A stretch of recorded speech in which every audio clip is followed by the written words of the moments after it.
Good morning. मेरे YouTube channel में आप सभी का स्वागत है। तो आज हम कक्षा 7 का पहला पाठ है ना, हमारा पर्यावरण, पहला पाठ हमारा पर्यावरण का अध्ययन करने जा रहे हैं। तो पर्यावरण हमारे जीवन का मूल आधार है। पर्यावरण जो होता है हमारे जीवन का मूल आधार है, मूल आधार है। कैसे? तो सांस लेने के लिए ऑक्सीजन है ना, दूसरा भोजन के लिए फल, भोजन में या फल भी भोजन के लिए है ना, और रहने के लिए भूमि ये प्रदान करता है, रहने के लिए भूमि प्रदान करता है ना, रहने के लिए भूमि भी प्रदान करता है। पर्यावरण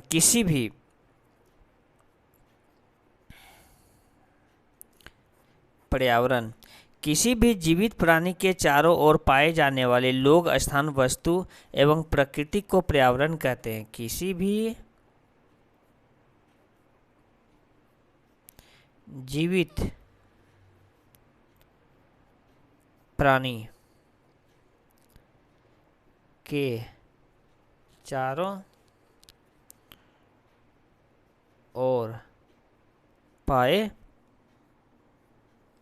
जाने वाले लोग, स्थान, वस्तुएं एवं प्राकृतिक को पर्यावरण कहते हैं। यानी कि हमारे चारों ओर जो जो भी दिखाई पड़ता है वो पर्यावरण के ही अंग हैं, है ना। पर्यावरण पर्यावरण का अर्थ, जैसे पर्यावरण, पर्यावरण पर्यावरण का परि और आवरण अगर संधि विच्छेद करें तो परि का अर्थ होता है चारों तरफ, चारों तरफ है ना। आवरण का अर्थ होता है घेरा, माने हमारे चारों तरफ जो भी घेरा है पाया जाता है, जो भी पाया जाता है हमारे, जो भी पाया जाता है वो पर्यावरण का अंग यानी कि पर्यावरण कहलाता है। अब देखिए पर्यावरण जो है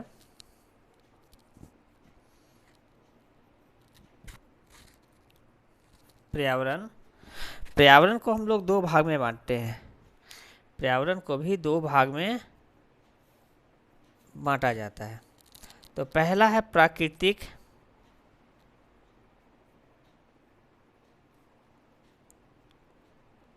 पर्यावरण, दूसरा मानवीय पर्यावरण, है ना। पहला क्या हो गया? पर्यावरण का दो भाग, पहला प्राकृतिक पर्यावरण, दूसरा मानवीय पर्यावरण। प्राकृतिक पर्यावरण और मानवीय पर्यावरण। अब हम प्राकृतिक पर्यावरण में आए तो ये इसको भी दो भाग में फिर बांटा जाता है। एक होता है जैव और दूसरा होता है अजैव। अजैव, हाँ। जैसे कि जैव में हमारा आता है जीव मंडल। जैव में क्या आता है? जीव मंडल, जीव मंडल है ना। और अजैव में आ जाता है हमारा तीनों मंडल। कौन कौन सा? स्थल मंडल, दूसरा जल मंडल और तीसरा वायुमंडल, है ना। हम पिछले क्लास के पाठ में आप लोग को पढ़ाए थे कि ये मेरा है स्थल मंडल और ये है आपका जल मंडल, है ना, और ये है आपका वायुमंडल। ये तीनों है। तो ये स्थल मंडल, जल मंडल और वायुमंडल, इन तीनों के बीच का ये वाला जो भाग होता है ना, इसमें तीनों चीज़ हमको चाहिए। पानी भी चाहिए, जमीन भी चाहिए, वायु भी चाहिए। तो इसको हम लोग तीनों को हम लोग जीव मंडल से दर्शाते हैं, है ना। इसको हम लोग जीवमंडल कहते हैं। इसका मानवीय पर्यावरण, मानवीय पर्यावरण को भी दो भाग में बांटा जाता है। पहला है सामाजिक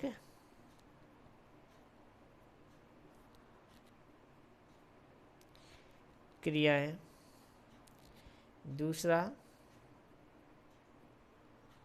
मानव निर्मित क्रियाएं, है ना। सामाजिक क्रियाएं, दूसरा मानव निर्मित क्रियाएं। सामाजिक क्रियाएं में व्यक्ति के बाद उससे परिवार, है ना। एक व्यक्ति से मिलके परिवार, परिवार जब बहुत मिल जाते हैं तो समुदाय, समुदाय के बाद जहाँ पे रहते हैं वहाँ धर्म का भी विकास हो जाता है।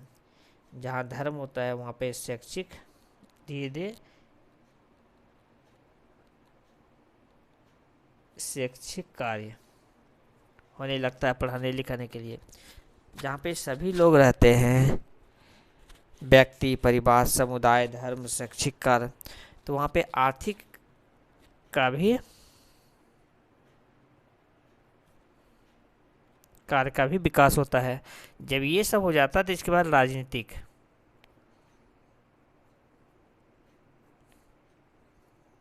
स्थिति, है ना। ये सामाजिक क्रियाएं हैं, ये जितने भी है सामाजिक क्रियाओं के अंतर्गत आते हैं। इसके बाद मानवीय क्रिया, मानवीय क्रिया में सड़क, पुल, है ना, पार्क, सड़क, पुल, पार्क,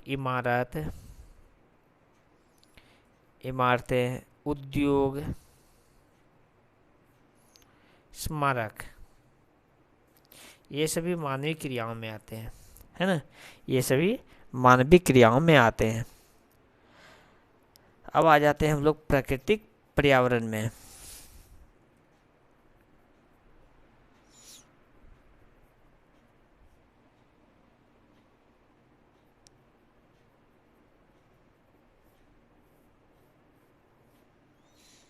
प्राकृतिक पर्यावरण का दूसरा नाम है भौतिक पर्यावरण। प्राकृतिक पर्यावरण का दूसरा नाम है भौतिक पर्यावरण।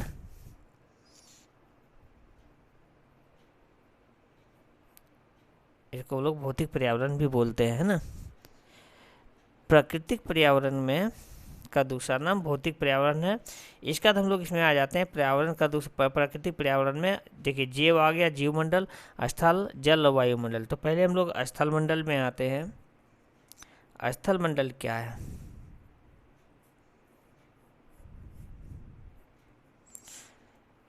ठोस चट्टानों एवं स्थल मंडल में ठोस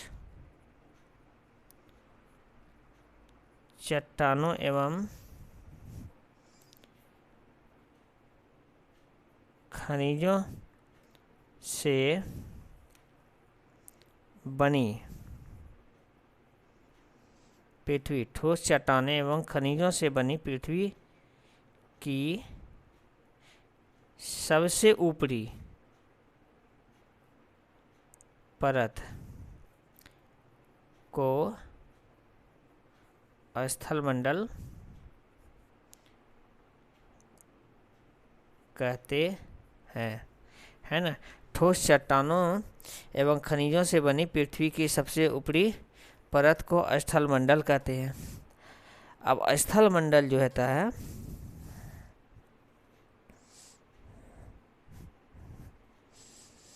स्थल मंडल में जैसे पर्वत, पठार, मैदान, घाटी, ये सभी आते हैं, है ना। स्थल मंडल में ये सभी आते हैं। तो स्थल मंडल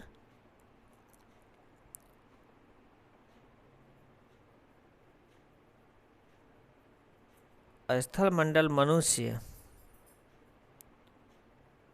एवं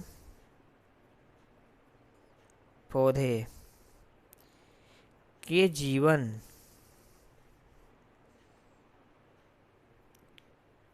के लिए, पौधे का के जीवन के लिए आवश्यक है। तो ये स्थलमंडल का था। पहले स्थलमंडल की परिभाषा, और स्थलमंडल पौधे और मनुष्य के जीवन के लिए आवश्यक है। स्थलमंडल के बाद हम लोग चले जाते हैं जलमंडल में, है ना। जलमंडल में तो जल हम लोग हमेशा 3 रूप में पाते हैं। इसकी अवस्थाएं 3 होती है, जलों की अवस्थाएं 3 होती है। अवस्था,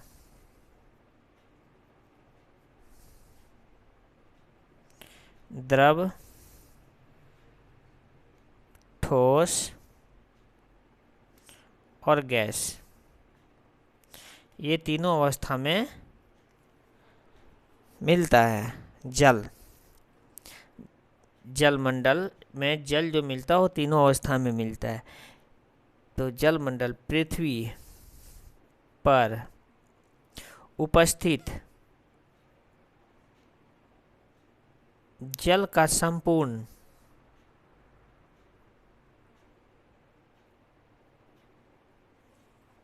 जल, पृथ्वी पर उपस्थित जल का संपूर्ण भाग जलमंडल कहलाता है। संपूर्ण जल जलमंडल कहलाता है। जैसे में महासागर, है ना, नदी, महासागर, नदी, झील, तालाब, भूमिगत जल, हिमनद, इसके बाद वातावरण के उपस्थित जलवाष्प,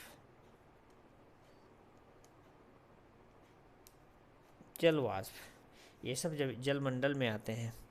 लेकिन सबसे मुख्य बात,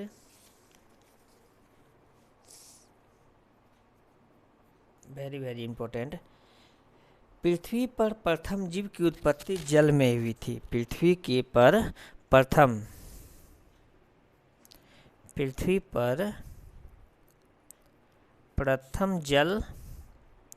प्रथम जीव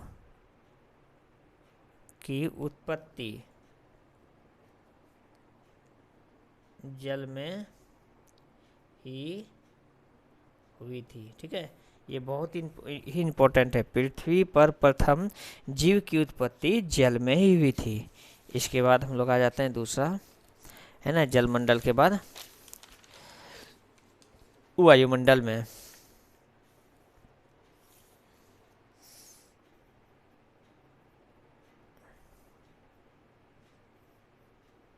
वायुमंडल, है ना, जलमंडल के बाद वायुमंडल में पृथ्वी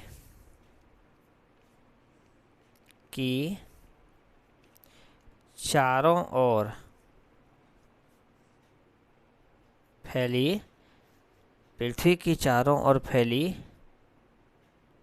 हुई वायु की परत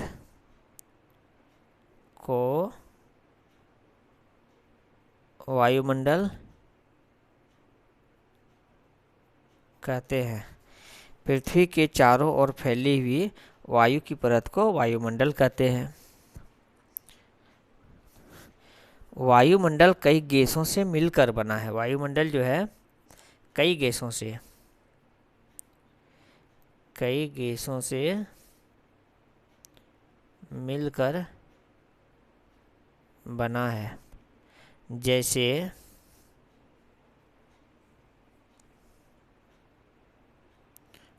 ऑक्सीजन, नाइट्रोजन, है ना, carbon dioxide, argon, ozone,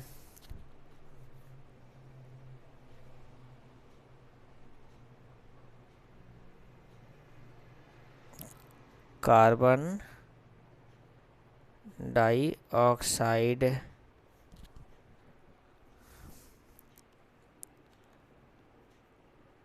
argon, ozone. इसके बाद इसमें धुलकण भी होते हैं, धुलकण और जलवाष्प।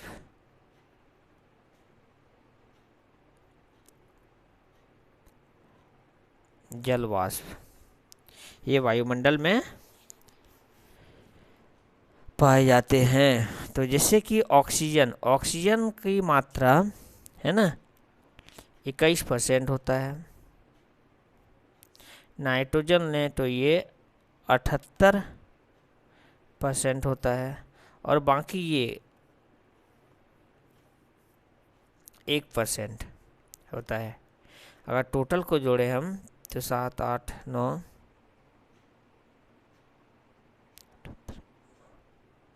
8 9 10 0 8 9 10 0 1 7 1 8 9 10 100% है ना, टोटल 100%। कभी कभी इसमें इसके बारे में पूछा जाता है कि कार्बन डाइऑक्साइड कितने परसेंट होता है, तो 0.03%। वायुमंडल में कार्बन डाइऑक्साइड 0.03% होते हैं। इसके बाद है वायुमंडल में जलवाष्प की मात्रा में परिवर्तन। जलवाष्प की मात्रा में परिवर्तन होने से मौसम में भी परिवर्तन होता है। ये जलवाष्प की मात्रा में परिवर्तन होने से मौसम में भी परिवर्तन होता है। जैसे वायुमंडल में मेरा ऑक्सीजन जो होता है ये जलने में सहायक होता है, जलने में, जैसे कुछ जलाते उलाते हैं ना उसमें ऑक्सीजन सहायक होता है, जलने में सहायक। और ये नाइट्रोजन जो होता है ये जलने में बाधक होता है।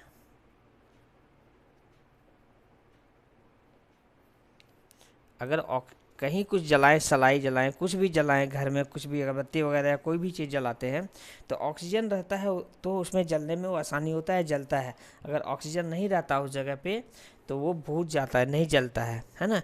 यानी कि नाइट्रोजन जलने में बाधक होता है और ऑक्सीजन जलने में सहायक होता है। इसके बाद हम लोग आ जाते हैं जीवमंडल में। बाकी इसके बारे में आगे अध्याय में विस्तार से जानेंगे कि जलने में क्यों सहायक होता है। जीवमंडल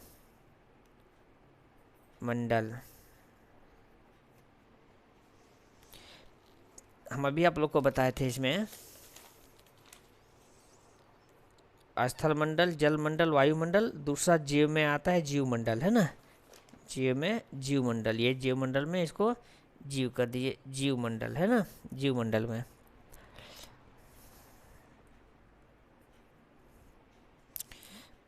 पृथ्वी का वह संकीर्ण, छोटा सा था ना, संकीर्ण क्षेत्र जहाँ वायुमंडल,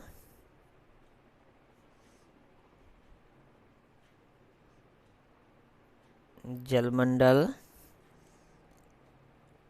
स्थल मंडल, है ना, वायुमंडल, जलमंडल और स्थल मंडल तीनों मिलते हैं, तीनों मिलते हैं तथा जीवन संभव हो पाता है। जीवमंडल में ही तो जीवन संभव होता है, हो पाता है ना। तथा जीवन संभव होता है। जीव या जीव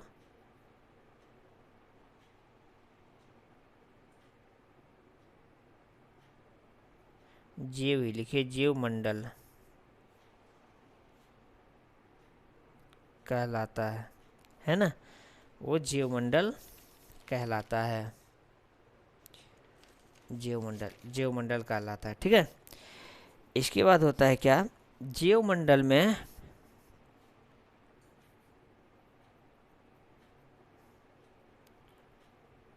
जीवमंडल में पेड़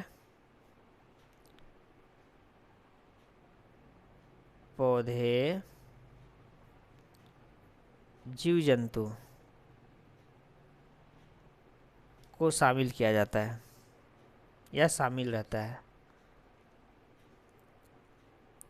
जीवमंडल में पेड़ पौधे और जीव जंतु भी शामिल रहते हैं।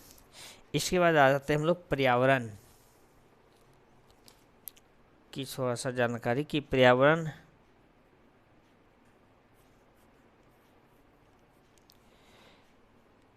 5 जून को पर्यावरण दिवस क्यों मनाते हैं, इसके विषय में स्टॉक होम सम्मेलन, स्टॉकहोम सम्मेलन सन 1972 ईस्वी में, ठीक है।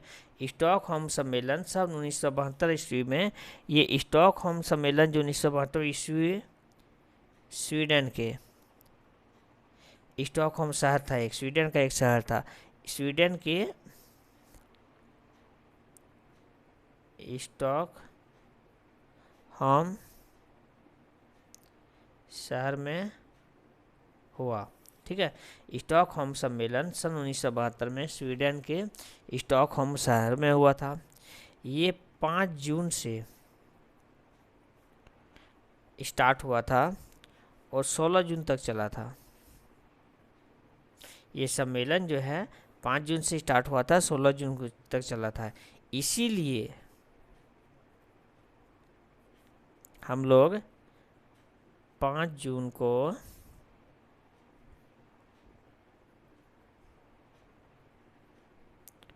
पर्यावरण दिवस मनाते हैं या के रूप में मनाते हैं, है ना। 5 जून को पर्यावरण दिवस के रूप में या पर्यावरण दिवस मनाते हैं। इसके बाद इसमें दिया हुआ चिपको आंदोलन भी दिया हुआ है। चिपको आंदोलन, ये चिपको आंदोलन क्या है? तो चिपको आंदोलन सुंदर लाल बहुगुणा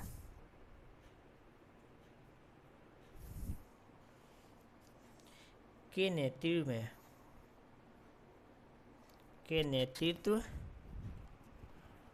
में चलाया गया था। चिपको आंदोलन सुंदरलाल बहुगुणा के नेतृत्व में, ये टेहरी गढ़वाल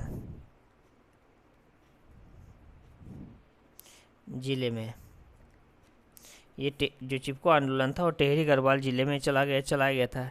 इसका था कि पेड़ को काटने ही नहीं देता था, पेड़ के चारों ओर चिपक जाते थे, चिपक जाना, पेड़ के चारों ओर चिपक जाना, ये चिपको आंदोलन में होता था कि पेड़ को काटने नहीं दिया जाता था, इसके चारों ओर चिपक जाते थे ताकि पर्यावरण का रक्षा हो सके, है ना। इसके बाद इसमें दिया हुआ है प्रदूषण।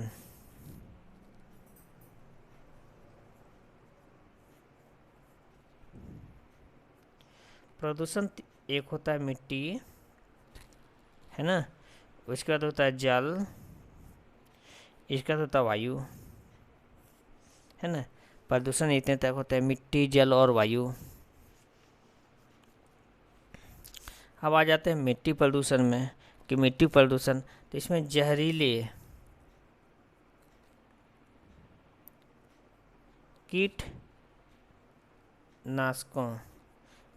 कीटनाशकों का उपयोग या रासायनिक उर्वरक का उपयोग,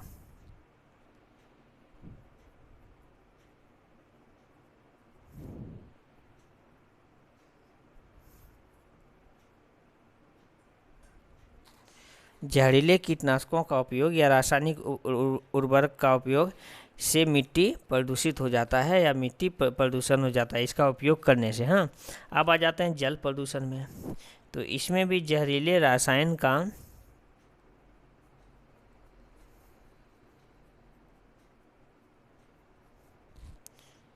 का प्रयोग, है ना, जहरीले रासायन का प्रयोग।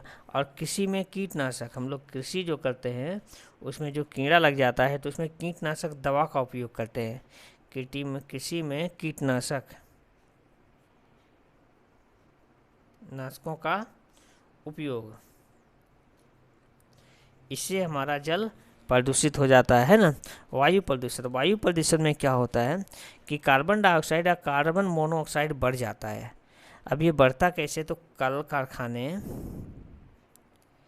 कारखानों से निकली धुआं या घरेलू कार से निकला धुआं, घरेलू कार में जैसे चूल्हा वुल्हा जलाते हैं, खाना बनाते हैं, कुछ करते हैं, इसमें जो धुआं निकलता है, मोटर कार से निकला धुआं है ना, ये धुआं ही वायु को प्रदूषण करता है। वायु प्रदूषण में क्या होता है कि कार्बन डाई ऑक्साइड और कार्बन मोनोऑक्साइड की मात्रा बढ़ जाती है। कार्बन मोनो ऑक्साइड की मात्रा बढ़ जाती है ना। कार्बन डाइऑक्साइड कार्बन मोनोऑक्साइड की मात्रा बढ़ जाती है, जिसको हम लोग वायु प्रदूषण कहते हैं। इसमें कार्बन डाइऑक्साइड कार्बन मोनोऑक्साइड ये दोनों काफ़ी इम्पोर्टेंट है कि कार्बन डाइऑक्साइड की मात्रा कार्बन मोनोऑक्साइड के बढ़ने से वायु प्रदूषण होता है। प्रदूषण का उपाय, इसका उपाय के बारे में थोड़ा हम लोग जानकारी प्राप्त करते हैं।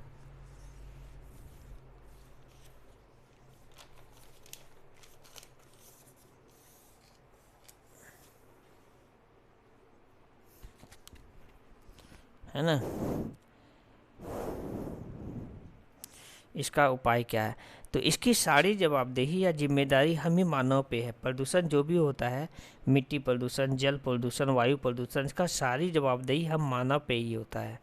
सारा प्रदूषण हम ही लोग ही करते हैं। जैसे हम लोग क्या करते हैं कि अपना थोड़ा सा उपाय के लिए, थोड़ा सा काम के लिए कहीं जाते हैं तो प्लास्टिक थैली का उपयोग करते हैं, है ना। प्लास्टिक थैली से भी प्रदूषण होता है। प्रदूषण से बचने का उपाय क्या करना चाहिए, हम लोग को पेड़ पौधे लगाना चाहिए और इसकी सुरक्षा करनी चाहिए। पेड़ पौधे लगाकर इसका सुरक्षा करना चाहिए, है ना। प्लास्टिक का कम से कम मात्रा में उपयोग करना चाहिए। यातायात, हम लोग हम लोग को सार्वजनिक वाहन का उपयोग करना चाहिए यातायात में, है ना, निजी वाहन का नहीं। कभी कभी देखिएगा निजी वाहन का एक ही आदमी बैठ के जाते हैं, वो निजी वाहन से जाते हैं, तो उनसे निकलने एक तो हमारा ईंधन का भी खपत होता है ना, और दूसरा उससे निकलने वाली धुआं प्रदूषण वायु प्रदूषण करता है। तो हमें निजी यातायात वाहन का उपयोग करें तो कम से कम हो। उसका हमारा होता है कि जल को हम लोग को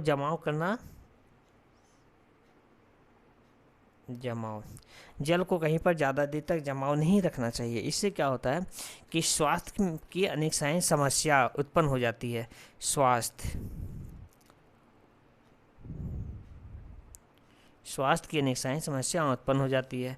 समय समय पे हम लोग को घर का नाली, आसपास की नालियों की साफ सफाई भी करनी चाहिए, है ना। नालियों की सफाई करनी चाहिए, है ना। इससे हमारा उपाय हो सकता है पर्यावरण का। उसके बाद है कि जलवायु परिवर्तन। जलवायु परिवर्तन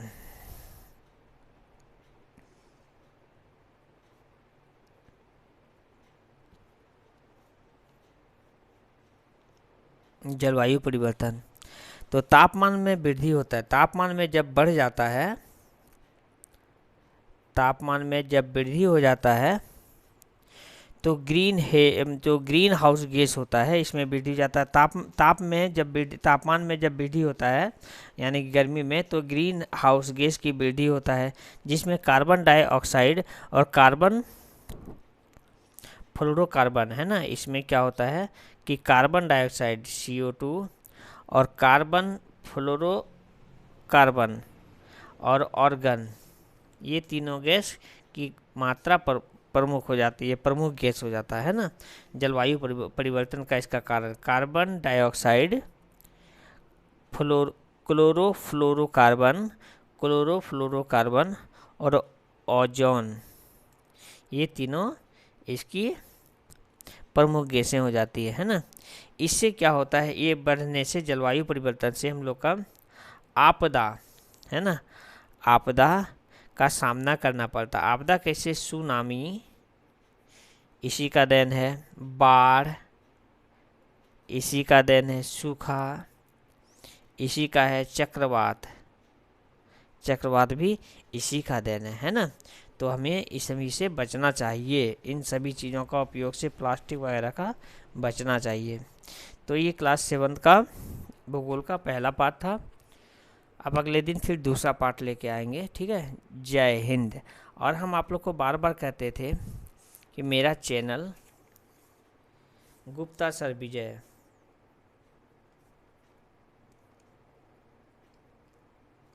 इसको सब्सक्राइब ज़रूर कर लीजिएगा, ताकि आने वाला जितना भी नया वीडियो होगा उसका नोटिफिकेशन सबसे पहले आपके पास पहुंच जाएगा। बहुत बहुत धन्यवाद।